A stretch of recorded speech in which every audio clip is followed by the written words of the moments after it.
हाय बच्चों, कैसे हो। बायोलॉजी के इस चैनल पर आपका स्वागत करता हूँ। आज मैं क्लास 11th का द लिविंग वर्ल्ड का तीसरा लेक्चर लेकर आया हूँ। देखिएगा, आज का मेरा टॉपिक है कॉन्शियसनेस मतलब चेतना।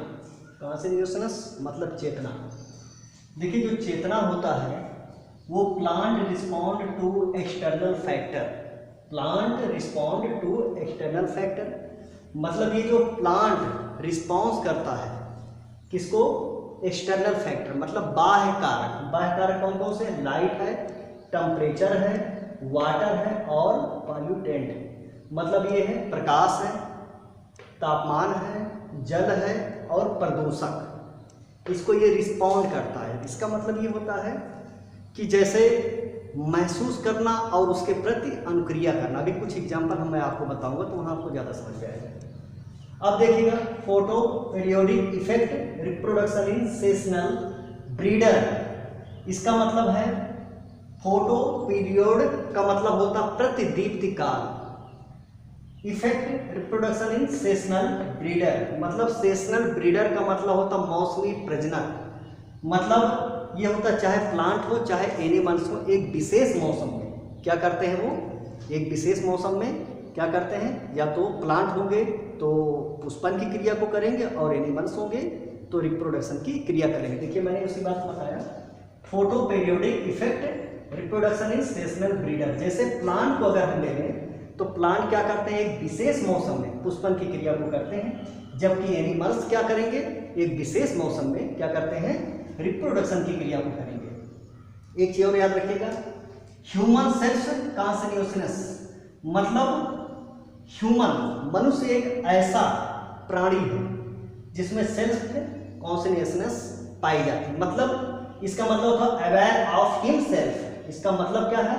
सेल्फ कॉन्शियसनेस का मतलब होता है अवेयर ऑफ हिमसेल्फ मतलब खुद को समझना। जैसे वातावरण में क्या हो रहा है उससे पहले वो समझ लेता है। ठीक है ना? मनुष्य में ये क्षमता होती है कि वातावरण में क्या हो रहा है या क्या होने वाला है उसको वो समझ लेता है। आज आगे देखिएगा कि एनसीईआरटी ने कुछ चीजों को लिखा हुआ है। जैसे इन्होंने कहा कोमा का जो पेशेंट होता है, कोमा में अगर कोई पेशेंट चला गया हो उसका ह्यूमन का जो ब्रेन होगा वो डेड हो जाएगा। डेड हो गया हो और हार्ट को लंग्स को ओपन कराने के लिए मशीन्स लगी है। मतलब हार्ट और लंग्स को ओपन करने के लिए मशीन लगाई गई है। तो एनसीईआरटी ने एक क्वेश्चन पूछा है, क्या ये सेल्फ कॉन्शियसनेस है या नहीं? नहीं, ये सेल्फ कॉन्शियसनेस नहीं है। ठीक है? ऐसे पेशेंट जो कभी अपनी नॉर्मल लाइफ में वापस नहीं आ पाते हैं, क्या इन्हें हम लिविंग कहेंगे या नॉन लिविंग? इसे हम क्या कहेंगे? लिविंग कहेंगे। क्यों? क्योंकि जो कोमा का पेशेंट है उसको हम मेडिसिन तो दे रहे हैं ना। अगर मेडिसिन को दे रहे हैं उस पर वो रिस्पॉन्ड कर रहा है। क्या मतलब? वो ग्रहण कर ले रहा है और उसकी सारी जैविक क्रियाएं चल रही हैं। मैंने देखिए इसमें लिखा हो, क्या ये कोमा का जो पेशेंट है सेल्फ कॉन्शियसनेस है या नहीं? नहीं है। क्यों? क्योंकि स्वयं अगर उसको मेडिसिन दिया जाए तो क्या वो रिस्पॉन्ड कर रहा है? नहीं, स्वयं लेकर के रिस्पॉन्ड नहीं कर रहा है वो ना। और उसके हार्ट को लंग्स को क्या किया जा रहा? मशीन द्वारा चलाया जा। स्वयं ये ओपन नहीं है, इसलिए ये क्या होगा? मनुष्य सेल्फ कॉन्शियसनेस नहीं है। कौन? जो कोमा का पेशेंट है। लिखा ऐसे पेशेंट जो कभी अपनी नॉर्मल लाइफ में वापस नहीं आ पाते, क्या इन्हें हम लिविंग कहेंगे नॉन लिविंग? इसे हम लिविंग कहेंगे। क्यों? क्योंकि इसको जो हम मेडिसिन दे रहे हैं उसको ये रिस्पॉन्ड कर रहा है, ग्रहण कर रहा है। ठीक है? अब देखिएगा, इस प्रकार कॉन्शियसनेस लिविंग ऑर्गेनिज्म की एक डिफाइनिंग प्रॉपर्टी है। ठीक है? ये डिफाइनिंग प्रॉपर्टी है। क्यों? क्योंकि ये जो कॉन्शियसनेस है ये केवल किस में पाया जाता है? लिविंग में पाया जाता है, नॉन लिविंग में नहीं पाया जाता। देखिए, कुछ एग्जांपल हम आप और बता दें। कॉन्शियसनेस हिंदी में कहते हैं चेतना। इसके कुछ एग्जांपल और बता दें। जैसे पहला एग्जांपल और जो कि एनसीईआरटी में नहीं लिखा हुआ, इसको मैं आपको बता रहा हूँ। जैसे एग्जांपल ये है कि गिरगिट अपने शत्रुओं से बचाव के लिए और अपने शिकार को पकड़ने के लिए क्या करता है? अपने बॉडी को कलर मतलब अपने बॉडी में क्या करता है? कलर को चेंज करता है, अपने बॉडी के कलर को चेंज करता है। और आपने देखा है पत्तियां हो चाहे पुष्प हो, ये क्या करते हैं कि सूर्य के प्रकाश की ओर घूम जाते हैं, जिसे कहते हैं प्रकाशानुवर्तन गति। इसे क्या कहा जाता है? प्रकाशानुवर्तन गति। और देखिए आपने देखा होगा बिल्ली चूहे पर झपटती है, तो बिल्ली क्या करती है? अपने आप को बचाने की कोशिश करती है और दूर भागती है। ठीक है, ये भी इसका एक एग्जाम्पल है। जैसे आपने देखा हो छुई मुई की पत्ती को अगर आपने टच किया तो क्या रिस्पॉन्स दिया उसने? वो सिकुड़ जाती है।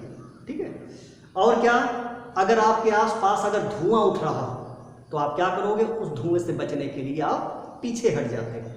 ठीक, और एग्जाम्पल कुछ और है, जैसे अगर आपको धूप लग रही हो तो आप क्या करते हो? छाए वाले स्थान पर चले जाते हो। ये सब कुछ अदर एग्जाम्पल है। तो आगे देखिएगा, अगला एक डिफाइनिंग प्रॉपर्टी कौन सी है? Cellular organisation. ठीक है, कोश की संगठन। तो देखा होगा आपने प्रोटॉन्स, न्यूट्रॉन्स और इलेक्ट्रॉन, इनसे मिलकर के एटम बने हैं, परमाणु बने हैं ना। अब इनसे बना कंपाउंड, यौगिक बना। ठीक है, इतनी जो चीजें चल रही हैं वो नॉन लिविंग है। अब कंपाउंड से क्या बना? सेल बना। सेल से बने टिश्यू से ऑर्गन बने, और ऑर्गन से ऑर्गन सिस्टम बना, और ऑर्गन सिस्टम से ऑर्गेनिज्म, मतलब एक जीव का फॉर्मेशन हुआ। मतलब यहां से लेकर यहां तक का जो प्रोसेस चला वो आपका क्या कहलाता है? लिविंग। तो आपको ये पता होना चाहिए कि कोशिका से ही सभी जीवधारियों के शरीर का निर्माण हुआ है, अतः the cell is the unit of a life.